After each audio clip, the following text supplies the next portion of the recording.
Okay, welcome back to another episode of A Dose of Reality. How are we feeling today? We're feeling good. I'm nervous because I got you on a late shoot again, and I promised that wasn't going to happen. You did make promises. So I'm a deceiver. Promises that weren't kept. So yeah, you're absolutely a deceiver. Yeah, so that's getting to me a little bit. But apart from that, I'm good. I'm in a good place. Yeah. We got to tell the people, actually. Crazy storm last night. Right. Or something like that. Yeah, if you're going to call that a storm, that was something else. Something I've never even seen or heard before in my life. That was a different level. What's the date today? The 2nd, because I'm thinking a point of reference. I'm not sure when we're putting this out. So 2nd, between the 1st and the 2nd of May, that night, if you're in the UK, you know what went down. Something went down. That weren't no storm. That was an intergalactic war, or definitely a war in the heavens. Extraterrestrials fighting. I thought the world was ending. I woke up like, oh, it's happening. Yeah, I thought this was it. I thought this is the end right here. Then I went back to sleep. Same, because I was just like, take me in my sleep if it has to happen. yeah, as well. And when I woke up in the morning, I wasn't sure it happened. I was in a daze. We was all in a bit of a daze. Like, did you all hear that? Did y'all hear that? It was mad. It was mad. If you heard it, you know. If you heard and saw the flashes, heard the sounds, it weren't no normal storm. That was something else. It was right above our house as well. The rumbling. Yeah. Boo, boo, boo. Yeah, the rumbling. I'm thinking Attack on Titan. yeah. The rumbling. That's what it sounded like. Yeah. It was wild. But yeah, we made it through the night, so here we are. So apart from that, we're good. We're doing good. Excited for this one. We're going to be setting the record straight. That's what we're going to be doing today. Okay. All right. Well, I was thinking we've been talking a lot about creation. And I guess the debate I see within the creation arena is who came first, men or women. And obviously, largely within modern day religion, we've had a certain story perpetuated to us that, women... The first woman came from some dude's rib, something like that. Yeah, something like that, yeah. Something like that. So that has influenced a lot of people's outlook. But I want to deal with the facts today. Let's set the record straight. Who came first, men or women? Yeah, I mean, it's a quick answer is women came first. But it's a important principle, I think, to establish the reality of, like you say, the science of it. Because I think the misinformation of the last age will likely have influenced, at least, should I say, how a group of people or a country or a nation or a tribe treat their women, right? Or where they place their women, how they view their women, and even how women might view themselves, if that makes sense. I remember speaking to a woman who was a devout Christian the other day. Well, I say the other day, this was a good few months back now, actually. And she was a devout Christian, and she was insistent upon the fact in her mind, that most, if not all, of the world's problems are the fault of women. And her reasoning was she tracing back to the Adam and Eve story, right? And how this was all Eve's fault. And it was Eve that allowed herself to be convinced to eat the fruit. To eat that fruit. And not only that, when she got done eating it, she went over to Adam like, yo, you got to try this. And so good stuff. Yeah, this is some good stuff right here. And so they introduced sin into the world. God came down. He was fuming. He was livid. He was like, all right, punishment forever, because how dare you? And so she saw that as, and obviously it's an extreme perspective, right? She was like literally directly like, no, it's woman's fault.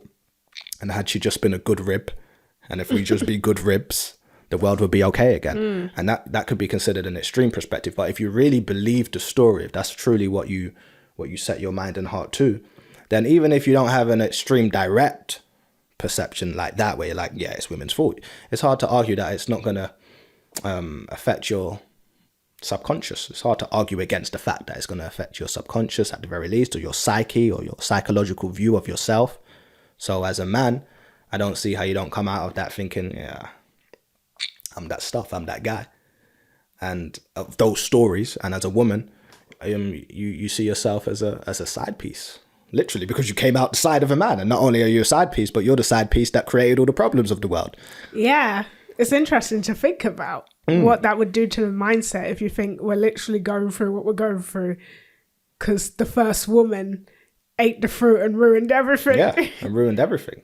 What that does to the subconscious. Exactly. As both a man and a woman, right? As a man, you're like, keep these women in line. And as a woman, you're like, oh, I better try and stay in line, if that makes sense. So it completely flips everything in nature and how things are supposed to be, if that makes sense. And you look at the whole story, even when you look at the creation story itself, it's been a while since as a student teacher we did our biblical studies, but Genesis 2, I think verse 7 is when God forms Adam, right?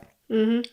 And he takes his time with it. He forms him out of the dust, the mud, he shapes him, he grafts him, right? And then he breathes the breath of life into him, right? And that's the creation of man, the creation of Adam. And then I think further down, somewhere near verse 21 or 22, that's when he creates Eve. And if Eve, he takes out Adam's rib and it's like, yeah, here's Eve. Yeah, like it's a second thought, right? No breath of divinity for Eve. That he saved that for Adam. No breath of divinity. Eve is literally Adam's rib, right? And so if you really believe that story, then how do you view yourself as a woman, and how do you view yourself as a man? I think it hugely affects the psyche, right? If you really believe the story, how could it not? As a man, I'm the first. I'm the one that's connected to the divine. I've got the breath of life. As a woman, yeah, I come out your side. You were created for me. Exactly. And so, even if you looked at the rib as being symbolic of, I don't know, DNA of the God, or a piece of Adam, taking a piece of Adam away and creating Eve, it doesn't line up in any way with the facts. One thing about nature itself is that it cycles, right? So we see things repeat themselves, maybe in different forms over and over again. That's why it's your birthday every year. That's why you see summer every year, right? That's why we go through these ages of existence, if that makes sense. Not since that point, apparently, have we seen that cycle repeat itself. To this day, you cannot take a rib out of a man and make a woman, or a piece of a man and make a woman, or part of the DNA of a man and make a woman. You can't do it, if that makes sense. And so you have to look at that and say, okay, this story doesn't match up with facts or reality. And if it doesn't match up with facts or reality, but it's told, then the question has to be asked, why? Why is it told? Mm-hmm. And you find the answers to such a question if you evaluate the effect that the story has. You might find the reason as to why it's told. If you look at the effect the story has, what effect does it have on women? What effect does it have on men? You might find the reasons for its existence, if that makes sense. And one thing we're always emphasizing as Sabaeans is that in this last age of existence, everything's been flipped. Nature's just been turned on its head. And so women have been put in a place that they truly don't belong. And the same with men, if that makes sense. And that's not nature. It's never been nature.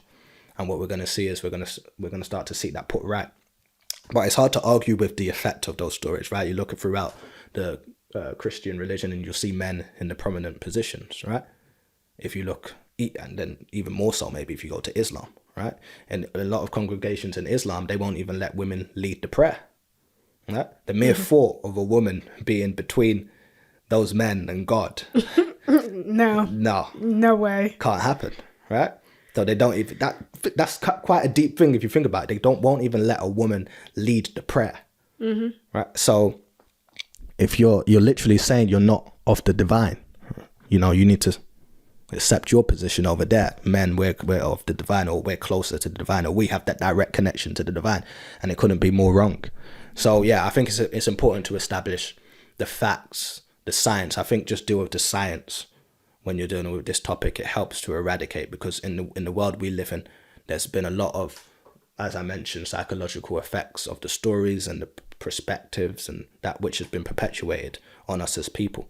So in bringing women out of the cycle and bringing men out of this, because we both have to come out of the cycle in order to take our rightful places in nature. One of the best ways to go about it is to just look at the science of it and establish the science of things. So yeah, the quick answer to who came first is women. What we look at as Sabaeans is, in order to back that up, or the foundation of that particular statement, is two main sciences that I would look at. And you can let me know if you have any to add, but it's really first of the science of the chromosomes, which we always talk about. And secondly, but also in connection, the science of the mitochondrial DNA, right? So to start with the chromosomal science, we know this, relatively basic science. We know women are comprised of two XX chromosomes and men are comprised of one X and one Y chromosome, okay?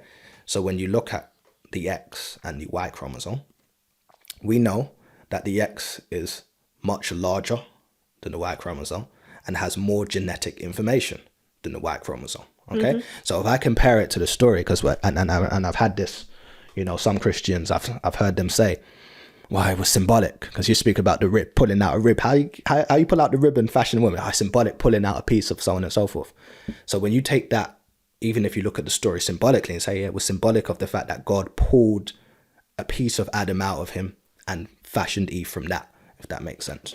When we look at the chromosomes, women being XX and men being XY, the chromosomes themselves, you cannot take a Y and out of it pull an X, because the Y has less genetic information and the Y is much smaller, okay? But if you look at the science, you can take an X and from that X pull out a Y, right? Because it has less genetic information.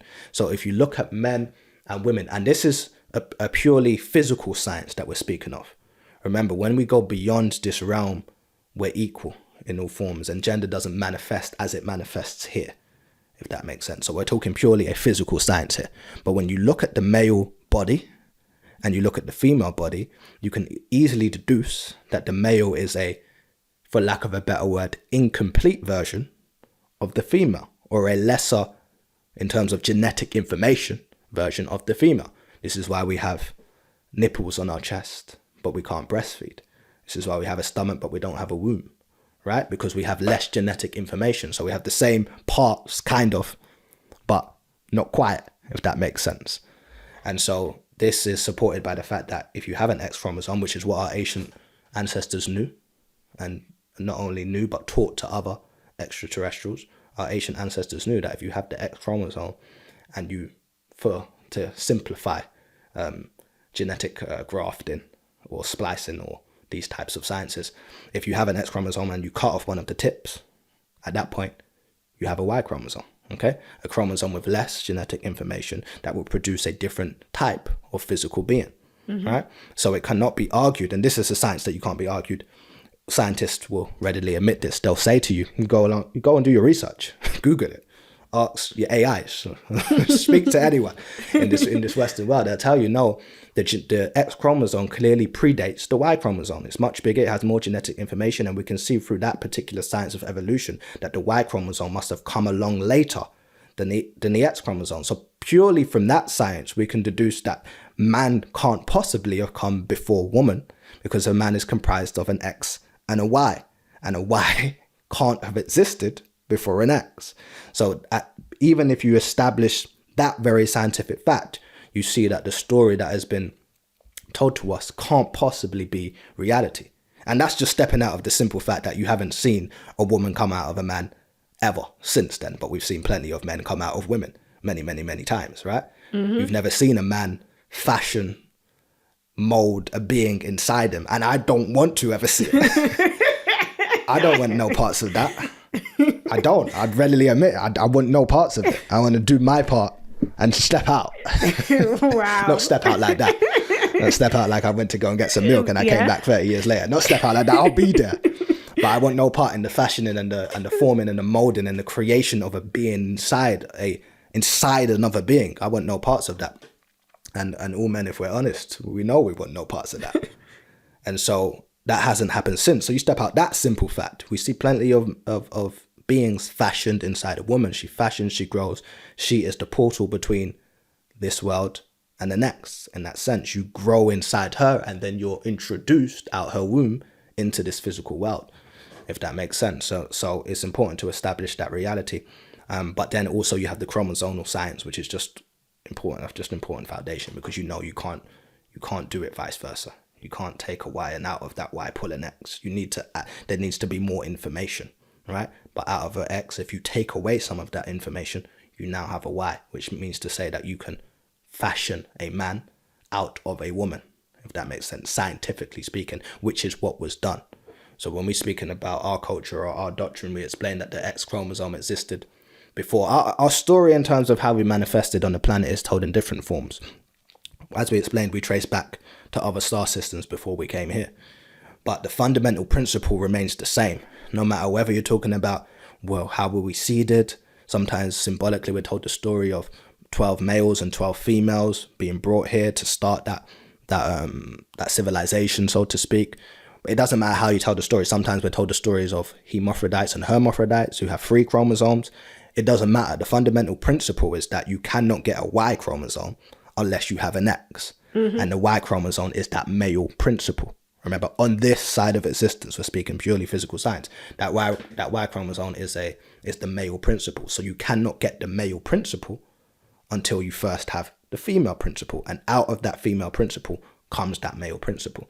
And that's why in our language, all of our names and our tones, the female name is more complete, right? As a representation of these scientific facts, right? You always see the tat on the end of our tones, right? Nefrutat, right?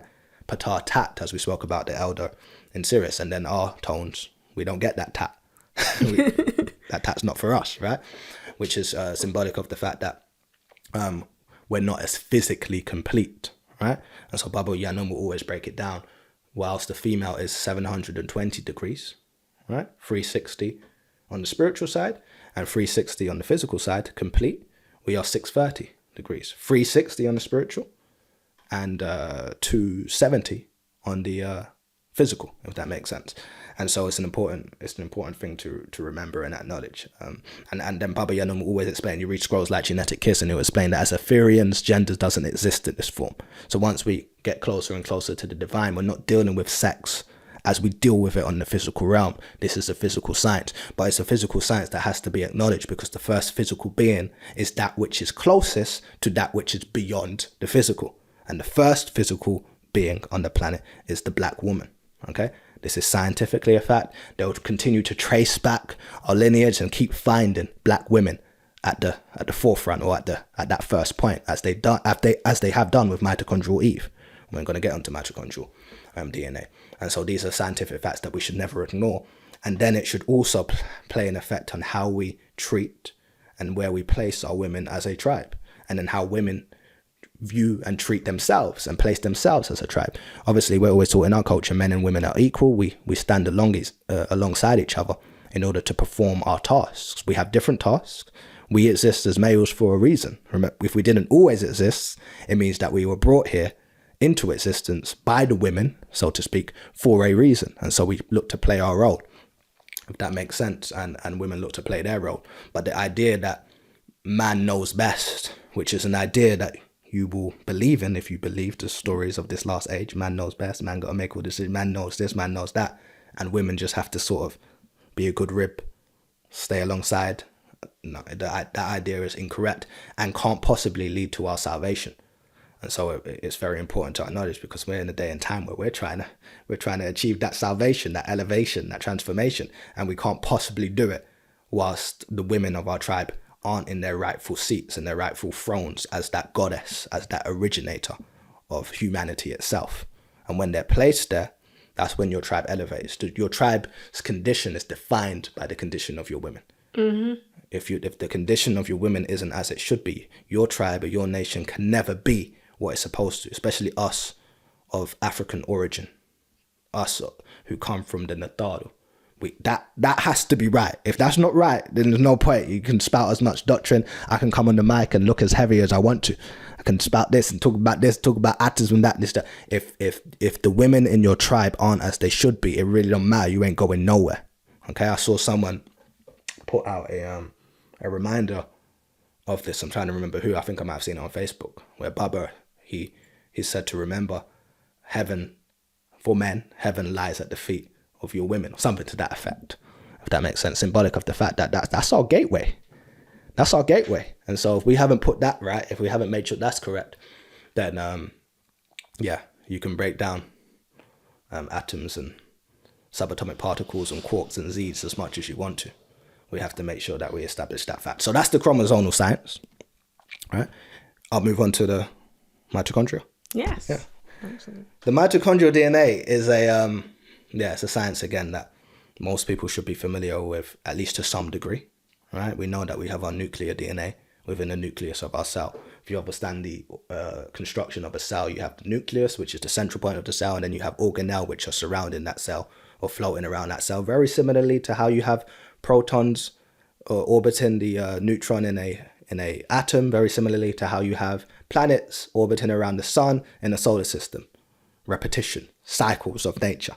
Right? As above, so below. As above, so below. Right? So one of these organelles, the mitochondrion organelle, and within the matrix of the mitochondrion organelle, you find the mitochondrial DNA.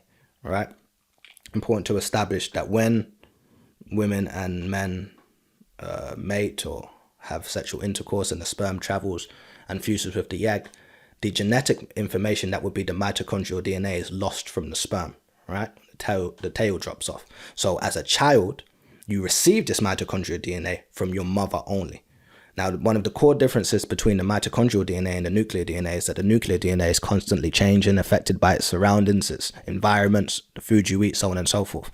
But the mitochondrial DNA is not affected by this. So not only is it a exact replica of your mother, remember, from mother to child, so we all have it, but as a male, you will not pass it on. Mm-hmm. So not only is it a direct replica of your mother, but also it is unaffected by what else is happening in the cell. So if you look at the mitochondrial DNA, and maybe we'll get the, I always say that, get the editor to throw out the picture. If you look at the mitochondrial DNA, it is in a circular structure, right? What Baba Yanun explained about the circular structure is that structure means that it is unaffected by what's going on around it. And it can also, if programmed as such, develop independent of the rest of the organism, right? So remember, DNA is effectively life. So what we're saying is we have DNA in our system that is developing independently of our system, if that makes sense. And so when you talk about the gateway to the divine, it is literally mitochondrial DNA. So you talk about, first of all, you talk about the fact that you can trace your lineage all the way back. This is what they've done with, if you research what they term as mitochondrial Eve. What they've been able to determine using the mitochondrial DNA is that there is a woman who obviously they've named mitochondrial Eve, who is responsible for all the humans on the planet right now, or lineage. All lineages can trace back into her.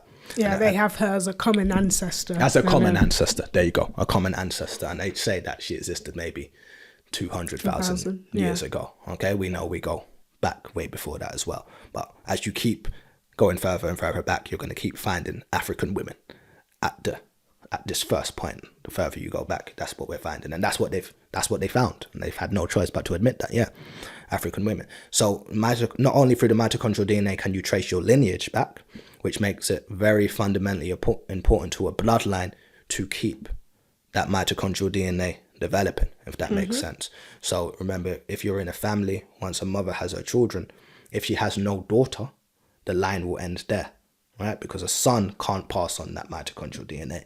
Through her daughter, can she pass on the mitochondrial DNA, if that makes sense. And so that's how that lineage continues, and we can trace back our lineage. Baba Yanun explains that this is how we tell our story. This is our story, the story of our existence, right? Will all be through that mitochondrial DNA. You can trace it back, where we were, what was happening, who we go back to, if that makes sense. But not only that, if you read a book called 18 plus 18 plus 1, Baba Yanun explains that it's within this mitochondrial DNA that your ancestors or your overseers, or whatever terminology you want to use, can place, within there, they can place that which is divine, so to speak. So they can place something within your mitochondrial DNA that even if it's not active, because it's separate to your nuclear DNA, it can be activated at a point. And Baba Yanun explained that this is the gateway to your transformation, essentially. There's something inside our mitochondrial DNA that has been untampered with, since it was placed there, because of the nature of mitochondrial DNA, that is essentially the key to our transformation. So I think it all ties in, because from one of the things we spoke about in last week's episode with the wars going on, and the week before that, in terms of where we came from and how, you had that whole story on Sirius star system, where they had to leave the planet. One of the things we've been emphasizing is the need for elevation of our people, or transformation of our people, or for a lift up, if that makes sense, because of the day and time we're in and some of the bad things that are going to take place. One of the stories of Sirius, the Sirius star collapsing, was of transformation. So we had the story that we told a couple of weeks ago where The Rishkians came and evacuated some of them out. Some others had to learn to transform or to raise their vibrations so as to not be physical anymore, and therefore not affected by the physical calamity that was taking place. And so when we're dealing right now with our potential transformation, we have to look at that. We have to look at the mitochondrial DNA given to us by our mother. We have to look at the mitochondrial DNA and say, okay, what's going on in there? And if I'm going to be activated, or if I'm going to trigger my own activation or obtain the right frequency, it's going to be something inside of that DNA which sparks the continuation of my existence in some forms. It certainly is pertinent. It's because calamity is upon us. Calamity is upon us. You heard the storm. It's not a joke. It's not a joke. It's real out here. It's real. It's very real. And so those are the two main sciences I would point to. I would point to the chromosomes, which is a very simple science, and I'll point to the mitochondrial DNA, which again, it comes through your mother. So that's where you're going to trace back and keep going back through. It's going to be that mitochondrial DNA. That part to me is always interesting as well, in terms of being able to trace your lineage through the mitochondrial DNA and just the way that was broken down. Because even if we think about it in terms of religion, if we look at the Bible, the male lineage was very much put forward as the most important. Right. That's how the lineage was broken down and explained, and that's ironically how you're able to trace back the Bible and understand that it only goes back to about 6,000 years ago. Like it was Adam begat Seth, begat so and so, begat so and so, and so it's a very male-dominated space, right? Even the Holy Trinity is the Father, the Son, and the Holy Spirit. And the mother is like, oh yeah, she was about to just carried the child and birthed him, but the Father, the Son, and the Holy Spirit. And so the psyche, if you really believe this, would only lead you to believe that male is superior than female. I can't see what else it would lead you to. That male is superior to female, or more divine than female, or the one that is closer to God than the female. And so that exclusion is very important. We always speak about that exclusion in the Holy Trinity, the Father, the Son, the Holy Spirit. And that's what's been done in a lot of ways in this last age of existence. Women have been excluded a lot from the story, as though they didn't have that most important part to play. And where we know that as men, and this is a fundamental thing we know as men, we know that nothing, and I've said it before, nothing inspires us like a woman does. Nothing inspires us like a woman does, right? There's nothing that's more powerful to you than a mother's love, right? No more sense of protection, or even if it triggers you into anger or into that mode, than seeing something happen to your sister, or seeing something happen to your wife or your daughter. It's a different type of energy that's sparked by way of a woman as a man. And so that's why you've seen certain beings incarnate or manifest at different times that have known this, right? We spoke about Thomas Sankara the other day, who understood the importance of women. In our tribe, Baba Yanun's always explained the importance of our women. Read books like Who is God, male or female. Read books like The Lotus of Life. I was reading that the other day. It was explaining that, what's happened to women in this large age of existence is the ultimate injustice and immorality when it comes to nature, because it's totally against natural nature. She came first. She is the nurturer. She is the guide of the family or the tribe. And if you reduce her to anything that's beneath that, that's an injustice. That's immoral. And as men, I think we know it as well. And we've always emphasized, like I said, in our tribe, in our culture, it's equal. Both sides, if you like, play their role. A mother and a father, you play their role. You work in cooperation. There's no dominance on either side. We're equal in that sense. But to reduce that which is the mother, which we know is the nurturer, we know is the guide, to reduce her to anything beneath that is the ultimate injustice, and can only lead to an unnatural world. As we've seen. Of calamities, as we've seen. So yeah, we can't ignore that. We have to establish the fact. I think if you're coming out of religion, that's one of the things that you need to shake off as a man or a woman. As a woman, I understand that you're more than a side piece. As a man, understand that your woman is more than a side piece, and understand that you came from her. But also understand that we were created for a reason as well. So we have our part to play. We have our role to play. So let's play our role, and we work in cooperation. But you have to shake that off. You have to make sure you shake that off, because it's not just conscious. The programming isn't just conscious. It's subconscious. I've seen a lot of men who will get to a conscious state and make these statements. Yeah, the black woman is God. The black woman is the originator. But how they treat their women in their day-to-day life might not match this so-called truth, if that makes sense, this so-called truth in their mind. And so it comes a time where you have to say, okay, let's behave as such. Of course, the responsibility is on both sides. You read Lotus of Life and Baba Yanun will explain, yeah, it's time for women. A lot of women have reduced themselves also, which is what you see in this Western world, reducing themselves to nothing more than an object. Something, he explains it all in the book, something that's for sexual desires and so on and so forth. He breaks it down in the smaller scrolls as well, Partarak. So I've been reading a lot of those lately. Planet Earth is women, God is creator, so on and so forth. And it's just, it lays it all out, but it really kind of just breathes the breath of life. It like uplifts you. Baba has a way with words, very poetic, But it's just like a lot of us have reduced ourselves to this plaything for the males. So it's for us as well to step into our power. Yeah. Or step into our divinity, maybe. Exactly. There you go. And so obviously the responsibility lies there. And we understand that even when we're talking about if you are the originators, it means you got the power. You got the power to shift it all as women. You have the power to take back the world and put everything right that's been put wrong in this last age. So the power does lie with you. So the responsibility lies there. But for us as males, the responsibility is to make sure that we are supporting that which is natural nature. Okay, and that doesn't mean that we are reduced in any way. We'll play our role. We'll do what we do. We'll shine where we're supposed to shine. We'll do the things we're supposed to do. But we do have to make sure that balance is restored. Yeah, exactly that. Because one thing I do find a lot, observing conversations online, is that a lot of males, I don't know, seem to feel like it's an invalidation of themselves to acknowledge women came first or women are more complete. Or I'm just like, well, we're dealing with a lot of insecurities. We have been through a lot in this age. So I do think both Black men and women need upliftment and to be told who we are. Yeah, reminded who we are. Reminded, rather. Yeah, it's good. But I don't think to acknowledge the Black woman's divinity is any invalidation of the Black man's divinity. Exactly. And that's the key, isn't it? And it's to just put aside the ego and pride. Oh, we are who we are, if that makes sense. But don't let the acknowledgement of who the woman is be some sort of jab at you, because it's not at all.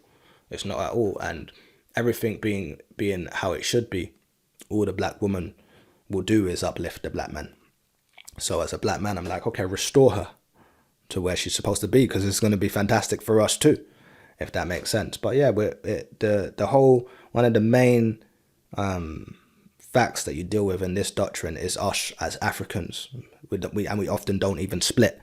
We don't even talk about gender. It's us as Africans remembering who we are, the deities that we are, the gods and goddesses, if you use their terminology, that they are, but deities that we are.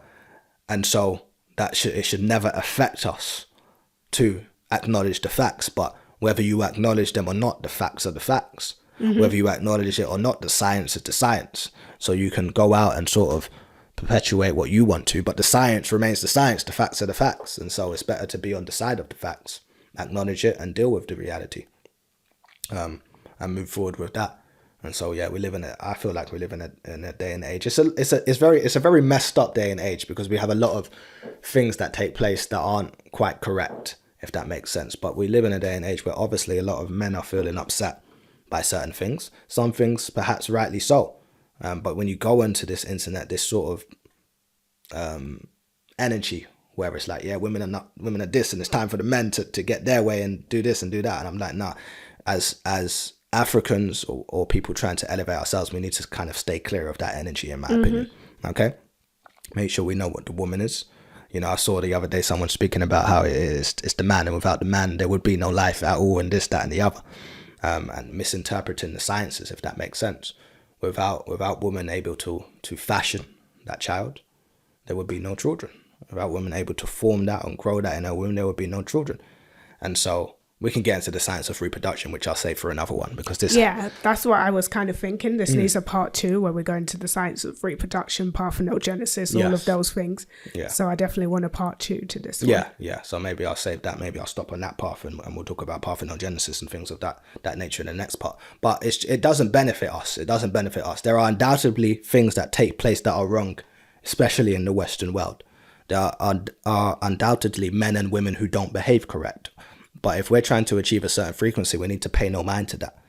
Let's live by our way and our culture. And in our culture, both have their purpose, and women are the originator, the mother, the guide of the tribe, if that makes sense. The matriarch. The matriarch. And so let's live our way of life, our original way of life, that has been lost in this last few thousand years, should we say? Because it's time. So yeah. It is time. I think we're going to leave it there, because I think we need some shut-eye. Oh, you need some shut-eye? Yeah, could you go another hour? I could go another 5 hours, another 9 hours. Yeah, right. Symbolic. Yeah. No, we've been working back to back this week. We need some shut-eye. Yeah, it's been a long week, but it's been a good week. It's been a good week. It's been a good week. A lot of work done this week. So yeah, in different areas. So yeah, but productivity is great. If you're doing something, what you're doing. You got to keep things moving. Yeah. The only constant is change. Exactly that. Yeah, I love it. Love to see it. Yeah. That was solid as usual. I hope so. Solid as usual. Hope so. At the end of the day, the science is the science. The facts are the facts. What came to mind, I do encourage people to watch, I believe it's episode 13, Should Women Submit to Men? Right. Yeah, we did do that episode, That is a good one to cross-reference. So go back and watch that one. I'll link it in the description. But I would like to thank you all for listening. Mm-hmm. We subscribe if you haven't already. Click the notification bell to be notified of new episodes and segments on our channel. Follow us on YouTube, Instagram, Facebook. Follow us also on audio podcast platforms, and we will be back next week. Yes, we will. We will, but until then, farewell and wadu. Farewell and wadu.